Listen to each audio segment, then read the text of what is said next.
मध्य प्रदेशના DGP વરિષ્ઠ IPS doctor Varun કપૂર ગુજરાતની મુલાકાતે આવ્યા હતા। ગુજરાત પ્રવાસ દરમિયાન તેમણે રાષ્ટ્રીય રક્ષા યુનિવર્સિટીની મુલાકાત લીધી હતી। આઈપીએસ ડોક્ટર વરુણ કપૂરે એડવોકેટ ડોક્ટર અશ્વિન ત્રિવેદી સાથે મુલાકાત કરી હતી। અમિત જોશી, દર્શના ઠાકર, મનોજ જોશી, શંકરસિંહ ગોહિલ, રમેશ પટેલ પણ ઉપસ્થિત રહ્યા હતા। આ મુલાકાત દરમિયાન રાષ્ટ્રીય સુરક્ષા, કાનૂની જાગૃતિ અને સાયબર ગુનાઓને અટકાવવા માટેના ઉપાયો અંગે ચર્ચા કરવામાં આવી હતી। V18 ન્યૂઝ સાથેની ખાસ વાતચીતમાં આઈપીએસ ડોક્ટર વરુણ કપૂરે જણાવ્યું હતું કે આજના ડિજિટલ યુગમાં દરેક વ્યક્તિ માટે સાયબર સુરક્ષા અંગે મૂળભૂત જાણકારી હોવી અત્યંત આવશ્યક છે। તેમણે કહ્યું કે દેશમાં સાયબર ક્રાઇમના બનાવોમાં સતત વધારો થઈ રહ્યો છે। લોકોને સાયબર ક્રાઇમ વિશેની જાણકારી હોવી જરૂરી છે। સાયબર ગુનાઓ સામે લડવા માટે ટેકનોલોજી સાથે જાગૃતિ પણ તેટલી જ જરૂરી છે અને દરેક નાગરિક સાવચેત રહેશે તો આવા ગુનાઓમાં નોંધપાત્ર ઘટાડો શક્ય બનશે। આઈપીએસ અધિકારી ડોક્ટર વરુણ કપૂર સમગ્ર દેશના યુવાનો માટે પ્રેરણાનું પ્રતીક સમાન છે। તેમની ઓળખ માત્ર એક પોલીસ અધિકારી તરીકે જ નહીં, પરંતુ એક ઉત્તમ શિક્ષક, પ્રેરક વક્તા અને માર્ગદર્શક તરીકે પણ થાય છે। ડોક્ટર વરુણ કપૂરે પોતાના સેવા જીવન દરમિયાન કાયદો અને વ્યવસ્થાને મજબૂત બનાવવામાં નોંધપાત્ર યોગદાન આપ્યું છે। સાથે જ તેઓ સતત યુવાનોને જીવનમાં સકારાત્મક વિચારસરણી અપનાવવા, લક્ષ્ય નક્કી કરવા અને સંઘર્ષો સામે મજબૂતીથી ઊભા રહેવા માટે પ્રેરિત કરતા રહ્યા છે। તેમના માર્ગદર્શનથી હજારો વિદ્યાર્થીઓ અને સ્પર્ધાત્મક પરીક્ષાની તૈયારી કરતા યુવાનોને નવી દિશા મળી રહી છે। જીવનમાં પડકારો વચ્ચે પણ હિંમત ન હારવી અને સતત આગળ વધતા રહેવાનો સંદેશ આપતા ડોક્ટર વરુણ કપૂરે અનેક લોકો માટે આશાનું કિરણ બન્યા છે। नमस्कार सर। मैं चाहता हूँ आपका गुजरात में बहुत अच्छा स्वागत हुआ होगा और हम लोग गुजरात में जब भी कोई नया गेस्ट आता है तो उसका दिल से स्वागत करते हैं, तो आपका भी स्वागत है। बहुत बहुत और आपके बारे में थोड़ा सा हमको, मेरी जनता को थोड़ा सा जी अगर जानकारी मिले तो बहुत अच्छा जी। Thank you sir. मैं यहाँ पे आया था। यहाँ पे रक्षा रिसर्च यूनिवर्सिटी है, उसमें अभी मैं वर्तमान में मध्य प्रदेश में डीजी जेल के पद पे हूँ। तो हमारे यहाँ पे साइको सोशल सेंटर खोलने के लिए उन्होंने हमें एक लेटर भेजा था कि वो खोलना चाहते हैं, तो उसी के संबंध में चर्चा, डिस्कशन, कॉन्फ्रेंस के लिए मैं आया था। और उसके बाद यहाँ पे जो अश्विन भाई हैं, अन्य लोग हैं जिनसे मैं बहुत समय से जुड़ा हुआ हूँ, तो उनके साथ फिर मिलने का मौका मिला। मैं बड़ौदा भी गया। मूलतः मैं आया अपने ऑफिशियल वर्क के लिए था, कुछ समय इधर भी बिताया है।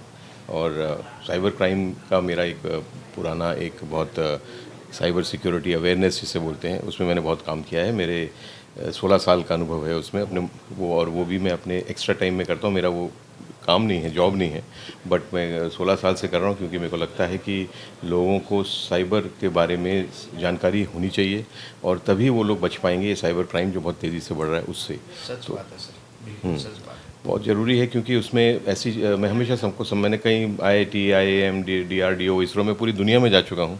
मेरे 6 वर्ल्ड रिकॉर्ड हैं इसमें, 2 डीलिट हैं, 2 PhD हैं और बहुत टेड स्पीकर हूँ मैं। बहुत सारी चीज़ें मैंने करी हैं इस फील्ड में।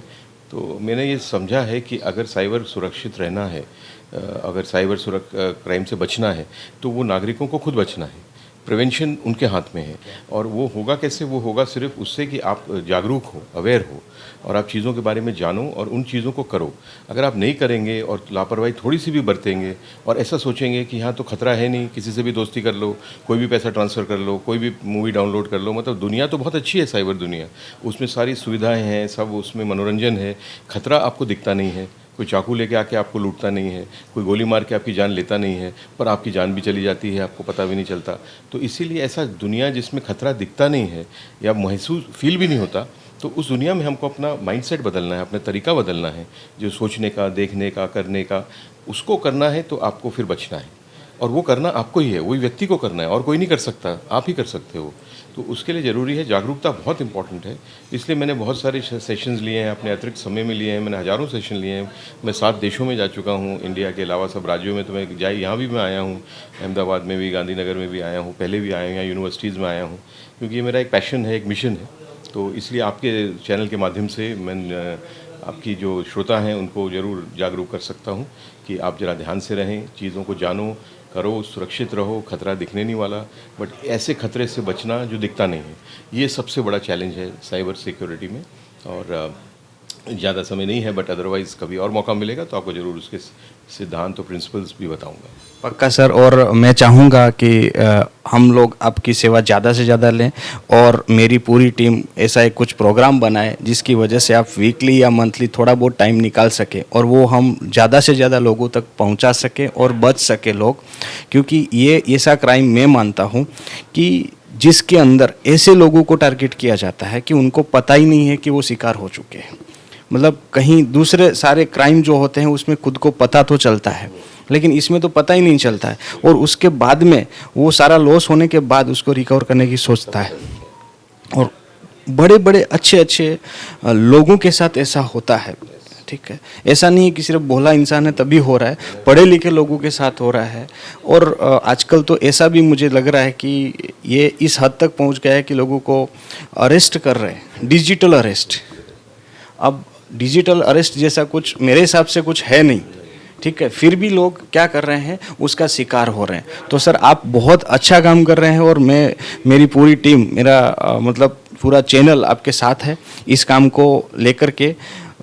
मेरे जितना भी डिपार्टमेंट है, दूसरे मेरे चैनल्स का पूरा जो हमारा ग्रुप है, वो अखंड भारत न्यूज़पेपर है हमारा जो पूरे गुजरात में, उसके 4200 रिपोर्टर्स हैं, ठीक है, वो भी इसको एक एक गांव-गांव तक पहुंचाएंगे, ऐसा मेरा आपसे वादा है। Thank you sir, thank you so much.